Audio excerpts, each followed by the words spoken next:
Mary MacKillop was born January 15, 1842 in Melbourne, Victoria. Her parents were from Scotland and came to live in Australia, and she was the eldest of their 8 children. Mary started work at 16 as a clerk in a stationery store in Melbourne.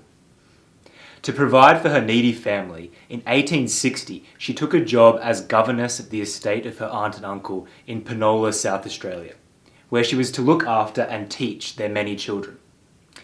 She saw that there were other country kids in the area with no school to attend, and she allowed them all into the class. During this time, she met Father Julian Tennyson Woods, who also wanted to do something for the poor. Together in 1866, Father Julian invited Mary and her sisters Annie and Lexi to begin the first St. Joseph's School in an old stable, where the MacKillops started teaching more than 50 children. On the 19th of March 1866, Mary started to wear a simple black dress and began the congregation of the Sisters of St. Joseph of the Sacred Heart. As a sister, she dedicated her life to doing God's work. Mary adopted the religious name of Sister Mary of the Cross. Father Woods and Mary developed the rule of life for the community, which emphasized poverty, a dependence on divine providence, no ownership of personal belongings, and willingness to go where needed. As more young sisters joined Mary, they were able to start more Josephite schools, where all children were welcome to a free Catholic education. By the end of 1869, more than 70 sisters were involved with neglected children, girls in danger, the aged poor, a reformatory, an orphanage, and a home for the aged and incurably ill. Mary MacKillop had a radical vision of the way the order of the sisters should be structured. She didn't want to be subject to the direction of a bishop of a particular diocese, and in 1871, in a dispute over educational matters, certain clergy began a campaign to discredit the Josephites. As well as allegations of financial incompetence, rumours also spread that MacKillop had a drinking problem. This was later discredited, and it was widely known that she drank alcohol on doctor's orders. Not Dr. Johnny Walker, but an actual physician who, for some odd reason, thought it would relieve her dysmenorrhea.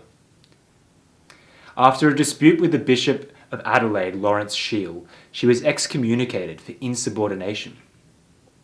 As a result, most of the schools were closed, and Mary was forbidden for having contact with anyone in the church. On his deathbed, Shiel lifted the excommunication on Mary, and in 1872 he met her and absolved her. The next year, Mary travelled to Rome, dressed as a widow, and gained an audience with Pope Pius IX, and received official approval for her rule within a year. Returning to Australia, she and some of the sisters went to Queensland, where they were establishing schools and communities, and tending to the poor and the sick. But her troubles were not over. Mary was deposed as Superior General in 1885 on technical grounds, but was later re-elected by the sisters. In 1901, she suffered a stroke. Although retaining her mental faculties, she was an invalid for almost a decade, and died in North Sydney on the 8th of August 1909. The Archbishop of Sydney, Cardinal Moran, said, "I consider this day to have assisted at the deathbed of a saint." She was beatified in January 1995 by Pope John Paul II. Pope Benedict XVI prayed at her tomb during his visit to Sydney for World Youth Day in 2008. And she was finally canonised in October 2010. She's the first Australian to be recognised by the Catholic Church as a saint, and is the patron saint of the Archdiocese of Brisbane. At the time of her death, there were more than 600 Josephite sisters in many parts of Australia and New Zealand who were caring for over 1,000 needy children and adults in 12 institutions, and were teaching more than 12,000 children across 117 schools. Affectionate but determined, her virtues were abundant, with charity towards her neighbour outshining all. Her attitude was always of forgiveness and respect, and the many letters she wrote are evidence of her vision, courage, and leadership. She always kept her faith in God, and bravely challenged those who did not support her vision for a more caring world. Saint Mary of the Cross, pray for us.